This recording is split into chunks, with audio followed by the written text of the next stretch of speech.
Sometimes we try to penny pinch and save when in reality, we just need to make more money. This was actually going to be something that I just recorded. We need to talk about. Not only as women, I grew up in, you don't really talk about money. It's taboo. And it's not just me. I know a lot of us feel this is. Let's get started on talking all about money mindset. Today, we're going to be talking about mastering your money mindset with the recession coming. And it's pretty much here. Like, some people say it might come, maybe later, it's almost here. You have to start thinking about not only ways to make more money, but also ways to create a positive money story. What does that mean? I think that I'm mostly passionate about talking about money and how to continue to grow with it because of my relationship with it. My parents never sat me down and said, "Hey, like, let's talk about credit cards and bank statements." One day they were like, "Go open a bank account." I was 18. I'm like, "So what do I do?" Like, what on top of that, I had no idea about taxes. I remember applying for a credit card. Worst decision ever. Didn't make payments. I didn't understand late payments and credit and all of that. And it was one of those things that you just don't really learn. And it's kind of part of our society. I was praying that I didn't get declined all the time because I made just enough to get gas and a few snacks. It was just a nightmare when it came to money. I got engaged and I remember paying for everything, not wanting to ask for help with this person that I was supposed to marry. It was like I felt guilty for asking, like, what are we doing here? This is supposed to be for me, you. It was just a whole story around money. And this is kind of the life that I started choosing. This is the life that I was okay with. I was okay with budgets. I was okay with if I got a juicy bonus, pretty much I would blow through it pretty quickly. I remember getting my card declined all the time and I wasn't even embarrassed anymore. It was like just a normal thing. Constantly living paycheck to paycheck was just something that I accepted. I didn't marry that man, by the way. The other one. I met my husband, and this man had money mindset issues, but it was the complete opposite of what I had. I was like lack, everything, didn't know how to manage it. My husband, on the other side, he was like, no budget. He didn't understand what it was to budget. But I also learned about, ooh, cool, and nice restaurants. What is room service? Like, that's so cool. Now, why am I telling you all of this? Maybe you are David, where you're like, dude, let's blow money. It's fine. Now, you have to understand that money is currency and currency is energy, and energy is always in motion. I read this quote and I was like, don't start with your woo stuff. Let's talk about it. Let's talk about what money mindset is because it really refers to the way we think about money and the way we feel about money. And a lot of us, including Senya, we may still be in that place of, oh my goodness, like there's no way I can't, no one's buying from me. They can't afford me. They don't want to buy again. Whatever that limiting belief is, we're going to change that. It includes our beliefs, values, attitude toward money, and having a positive mindset, meaning, have a healthy relationship with money, feeling empowered to make financial decisions. Like, what is an investment versus like you just wasting money? Having a negative money mindset can lead you to stress, fear, lack of confidence, even the way that you talk to your potential clients or people that potentially want to buy from you. And if you're here, you're probably creating content. The way that you show up to talk about your offer, your product, your business opportunity, it shows by the way that you show up. It shows. And things like, I'm broke, I can't afford it, they can't afford it.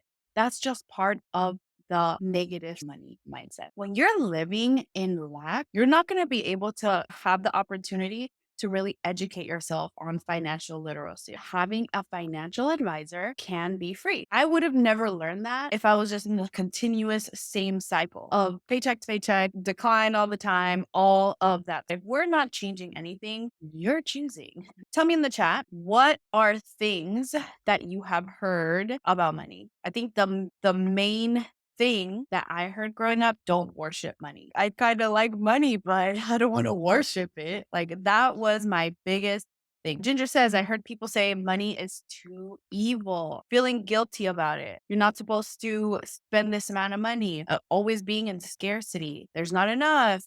Doesn't grow on trees. All of these stories around it. You continue to have this negative money mindset. How are we going to create our positive mindset around money? The very first thing you need to do is identify your money story.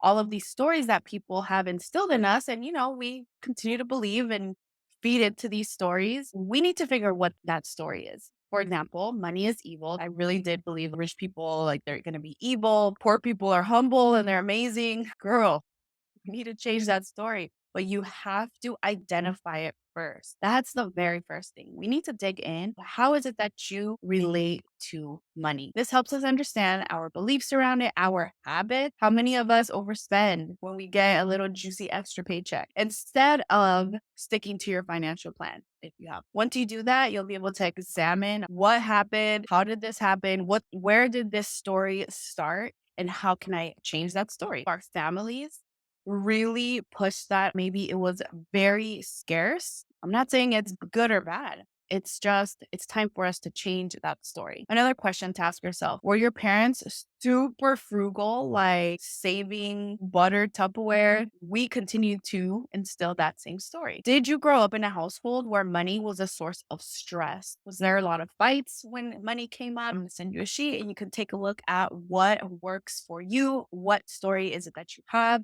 But think about how you've been influenced with money and how you're reacting now to money. Think about your bank account. Like, how do you want it?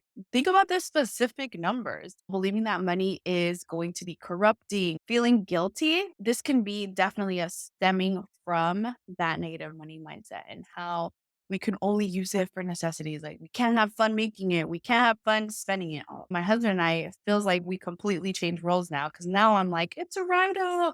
We can make it back. And he is definitely more conservative. Not how I met him. Sometimes we feel like money's not for me and we undercharge. Maybe we give too many things for free, because it goes back to self sabotage. Being impulsive with money, just spending it because we got it. Maybe you weren't expecting it. The long term consequences of that is just a deeper issue with money management and having that relationship with it. Having a financial plan may cause some tension. I hate the word. To me, budget sounds like I'm poor. We tried to get it together when Malia came. We were spending $1,000 a month on Amazon. In 2020, we called it a budget. So imagine, that's not very empowering. To me, when I'm trying to explain to him, like, hey, you know what? I'm going to go to coffee with the girls. He's like, make sure that you stick to the budget. It does not sound good. It doesn't sound fun. It doesn't sound like I want to do business while I'm on a budget. Contrary to that word, a financial plan is going to help you reduce anxiety. It's going to help you focus on opportunities, perhaps. If you don't have a financial plan, you may 100% have missed opportunities of financial growth, of business opportunities. I know a lot of us hate the word budget. We have a weird story around it, like I do. Still need a financial plan. We need to work on your money story in order for you to continue or start or keep it as a habit. Listen, I heard this quote: the universe doesn't give you what you ask for with your thoughts. It gives you what you demand with your action. You need to put in the work. You can't just think, oh, I want to make more money like that. No, we need to go put in the work and really have this plan and stick to create habits around that. When you get paid, do you know exactly what you spend? I need to know my budget. I need to know how much money I'm going to spend. Once we identify spending, we need to figure out our limiting beliefs. What is triggering it? Because think about this. Imagine if I think that I'm broke and that nobody wants to buy from me and nobody wants my product or service or any of that, how I'm going to be prospecting, promoting my product. Show up if I think it's too expensive, if I think that no one buys from me. Everyone says no. How do I show up? Your thoughts create your reality. And yes, thinking positively, manifesting money, but you also have to work internally. You are worthy of making more money, because money is just a vehicle. Money is just a vehicle. There's really no space for negativity when you're grateful for everything that's around you. And that comes with abundance. Once you have that abundance and you're like, dude, I can attract this. I am worth it. I can charge my worth. This product is worth it. You're not going to be feeling like you need to give discounts. And also, you're going to have more opportunities. You're going to be able to be a resource and people are going to pay for you. The more you focus on abundance, the more you're going to attract abundance, and remembering that money is a tool to create the life that you want. So mentors, I think that sometimes we are very tight with our budget when it comes to mentors. It goes back to your money story. If you think like, oh my gosh, it's too expensive, like I can't pay for that, whatever, like you need to really think about, is this an investment or am I like wasting my money? Do your research, implementing what they tell you because they are the cheat code. Sometimes we try to penny pinch and save when in reality, we just need to make more money. And in the era that we are in now, you can launch a digital product, coaching, calls. Maybe being a millionaire is not your goal. That doesn't have to be your goal. I'm just talking about living comfortably. So, yes, so listening to the podcast are going to inspire you, take advantage of, and see where can you invest. And it might not be monetarily. Maybe you can invest your time into a YouTube channel, a free course, a very affordable course. The only way you change your financial situation is if you take action. Even if you're not living paycheck to paycheck the way that I was when I was 19, think about your long term future. I have a few money affirmations, and whether you believe in affirmations or not, when you start shifting your mindset, it doesn't have to be money. You can have any affirmation, it's going to change a lot for you. I have a little app. It's called I Am Affirmations. I love these affirmations are from the book You Are a Badass at Making Money. I was very hesitant to read this book, but my friend bought it for me, literally went into Target with me, bought it and handed it to me. Feel free to screenshot them for your own use. Don't let your past financial mistakes hold you back from your future success. It's okay if in the past you haven't been able to manage money. That's why you're going to surround yourself with people who support your financial goal. Sometimes I have a few friends and I'm like, look, girl, I already went out with you like 4 times this month. We're going to cool it. Let's go to your house and let's chill there. I still love you and I want to hang out with you. I love when people say yes to me that support my financial plan and goals. We can change our money story and change the way we talk to ourselves, not feed into the I'm broke thoughts. I really do appreciate. I will open it to questions if you just want to talk and chill and hang out. But that's all for me.